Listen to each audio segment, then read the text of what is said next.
Pois é, ontem a gente conversou aí um assunto muito interessante a respeito dos jogos educativos aí, né, Douglas? Exatamente. Foi muito legal e uma preocupação que a gente tem muito com essas crianças, os pequeninos, alguns não tão pequeninos assim, mas que estão aí enfrentando a pandemia, claro, numa situação totalmente diferente. Preocupação também, claro, com os pais que têm isso daí pela frente e têm que gerenciar todo esse momento. Nós temos o prazer de receber hoje a doutora Ana Paula Matei, pediatra, e vamos começar exatamente falando isso daí. Doutora Ana Paula, muito bom dia, muito obrigado pela sua participação, e realmente parece que houve esta mudança aí. Isso é verídico? Aconteceu mesmo no comportamento infantil aí durante a pandemia? Bom dia, gente do estúdio, bom dia a quem escuta, né, a entrevista. Aconteceu sim, né, aconteceu porque as pessoas estão sofrendo uma coisa que a gente chama de estresse tóxico, né, que é um estresse muito elevado por um tempo muito prolongado e isso causa alterações, tanto físicas como psicológicas, né. Quando a gente enfrenta um estresse, o que a gente faz? O nosso organismo libera alguns hormônios, entre eles o cortisol e a adrenalina. Esses hormônios, a adrenalina, por exemplo, ela é responsável por te dar condições de reação a uma adversidade. Então, o coração bate mais rápido, bombeia o sangue mais rápido para ter uma melhor oxigenação dos músculos, do cérebro, para você numa condição de estresse, poder lutar ou poder fugir, tá? Isso, num âmbito muito longo, causa realmente uma exaustão ao organismo, né? E o cortisol está relacionado com o sistema imunológico, então você pode ter queda do seu sistema imunológico, né? E está relacionado com o sistema nervoso, tá? O sistema nervoso é responsável pelas emoções, pelo aprendizado, pela memória, e ele faz uma resposta ao medo, o cérebro entende isso como uma ameaça e acaba reagindo agressivamente para se defender. Então, você acaba tendo uma agressividade muito maior. Então, as crianças, algumas estão reagindo de maneira ansiosa, né, chorando muito, ficando irritadas, desobedecendo, e outras são mais introspectivas, então elas ficam mais restritas ao quarto, já não acham mais graça nas brincadeiras, não querem mais se comunicar. Então essas coisas, quando são notadas pelos familiares, eles devem procurar ajuda, tanto do pediatra, como em alguns casos com o psicólogo também. Perfeito. Doutora, eu já vou meio que completando aqui, tirando uma dúvida aqui, né? Você está falando dos diversos problemas que esse estresse pode causar. Ele pode chegar a, por exemplo, causar aí problemas de desenvolvimento na criança, seja eles psicológico ou próprio aí na saúde física? Sim, né? Porque o estresse, o que acontece? Você tem uma descarga dessa parte hormonal, né? E você acaba tendo uma situação de dificuldade de se relacionar com as adversidades. E isso faz com que a curto prazo você tenha alteração de sono, agitação, as crianças gritam, às vezes não se comportam, choram, e outras ficam mais com problemas de comportamento em relação à atividade escolar, a problemas de ansiedade crônica, enfim. Tudo isso faz com que a criança psicologicamente fique abalada e isso vai afetar o grau de aprendizado, vai afetar os relacionamentos interpessoais com as pessoas da família e tudo mais, né? Perfeito. Doutora, pelo visto aí, o principal nesse caso seria a atenção por parte dos pais. Os sintomas acabam se revelando. Que tipo de atenção mais refinada o pai precisa ter para esse momento? E, inicialmente, qual seria aí uma recomendação?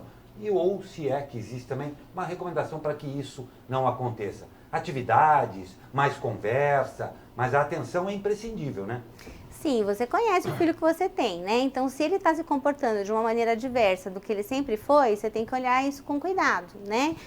A Sociedade Brasileira de Pediatria, em março agora de 2020, lançou, né, algumas dicas que você pode dar aos pais para tentar melhorar esse estresse, né? Então, assim, você tentar manter uma rotina mínima, né, para as coisas do dia a dia. Então, assim, você ter um horário para você acordar, um horário para você estudar, um horário para música, um horário para você fazer atividade física, enfim, que você organize o tempo dessa criança de uma certa maneira que ela não se sinta tão perdida, né? E principalmente essas coisas de horário, se você não fizer, a criança acaba dormindo muito tarde e acordando muito tarde também e saindo completamente do ritmo dela. Isso causa uma insegurança para a criança, né? Precisa também ter uma ajuda, né, dos pais em relação a essa coisa do home office, né? Então, enquanto um está fazendo um home office, o outro fica com o olhar mais atento para a criança, cuidando das coisas da casa, enfim. Depois, você poder organizar essa coisa do trabalho dentro de casa. Você pode criar horários para exercício junto com a criança e você pode fazer coisas interessantes como estações, né? Que você coloca os travesseiros, coloca lá as garrafas PET, faz brincadeiras de pular, botar uma música para a criança dançar, enfim, né?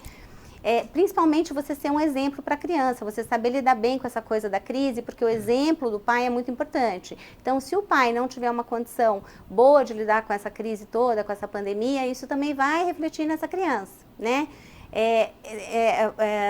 Programas de televisão, né, que são feitos para adultos, são os adultos que devem ver o programa de televisão e depois repassar isso para a criança, porque é importante você falar para a criança o que está acontecendo, você explicar dentro da faixa etária dela, com uma linguagem dela, o que está acontecendo, dar uma esperança de que isso vai melhorar, de que isso vai passar, de que isso é uma fase, para você dar para aquela criança condições dela suportar essa coisa tão diferente.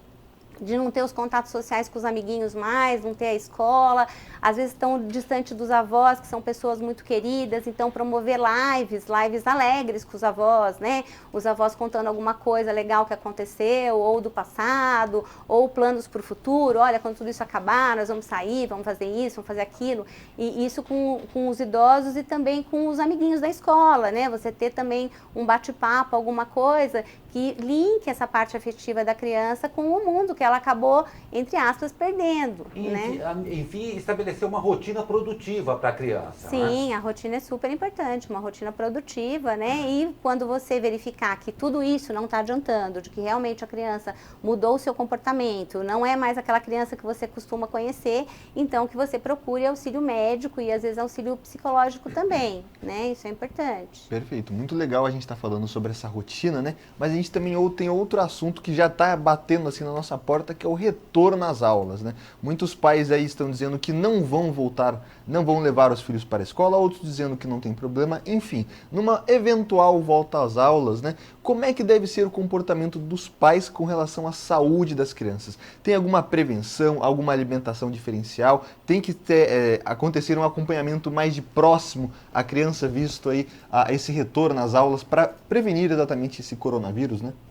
Sempre tem muita coisa para a gente fazer, né? Eu acho que as voltas às aulas é uma coisa importante, né? Com responsabilidade.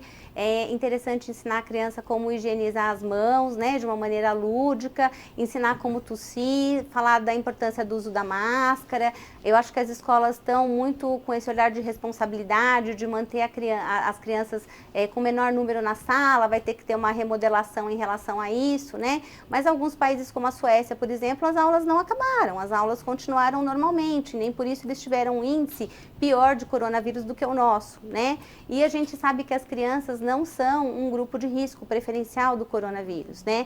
Eles estão, qualquer um está sujeito, né, gente? Pode acontecer? Pode. A gente vê gente jovem, a gente vê criança adoecendo, mas isso é uma coisa mais difícil de acontecer em relação à proporcionalidade. Então, lógico que as crianças que têm algum problema, né, de imunidade, estão fazendo algum tratamento ou estão enquadradas numa situação mais delicada, essas talvez não devam nem voltar às aulas. Mas as crianças que estão bem, que não têm nenhum problema de base, tudo com cuidado, devem retornar, porque a gente precisa retornar à nossa vida, né? Não tem como. Começar de novo, né? Começar de novo, é necessário para as crianças, para os pais, para o país, para a nossa economia, para tudo isso, porque O estresse também causa muitos problemas que nós vamos ver lá no futuro, tudo que foi gerado agora. Existem pesquisas sendo realizadas em vários lugares do mundo com crianças e com pessoas adultas e o problema é sério, né? Então a gente precisa começar a voltar e fazer o que a gente chama de barreira imunológica, né? Toda pandemia tem a história da barreira imunológica, que você tem que tornar as pessoas imunes a isso, né? Então não tem como você fazer barreira imunológica, você só está adiando o problema.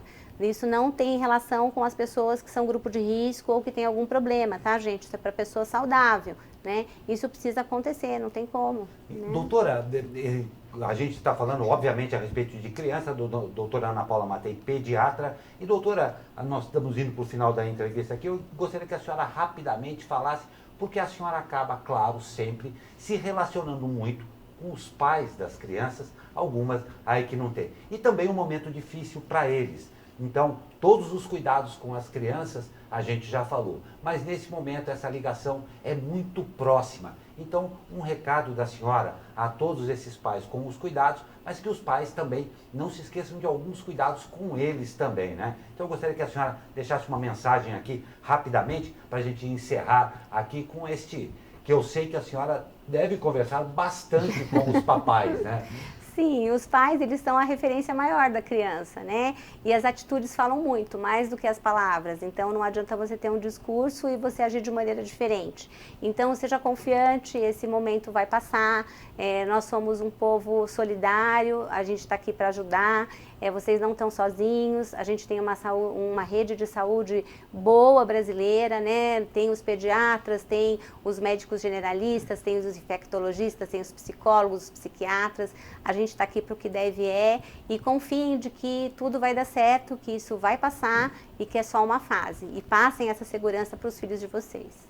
Perfeito, doutora Ana Paula, nós agradecemos demais a sua presença aqui. Estamos continuando aí nessas conversas, nas nossas entrevistas aqui, com participação de vocês. Vou passar para o Douglas para saber se tem mais alguma participação. Mas, doutora, nós agradecemos demais a participação da senhora, esperando que essa seja a primeira de muitas vezes que nós possamos conversar sobre os nossos pequeninos e seus papais também, que acaba tendo essa proximidade tão grande. Eu agradeço muito, um ótimo dia à senhora e um ótimo final de semana também. Eu que agradeço, tudo de bom para vocês e é um prazer fazer parte aqui, fazer minha contribuição pequenininha, mas a quem precisa e que eu tenha sido útil nessa entrevista para as pessoas. Nós agradecemos demais.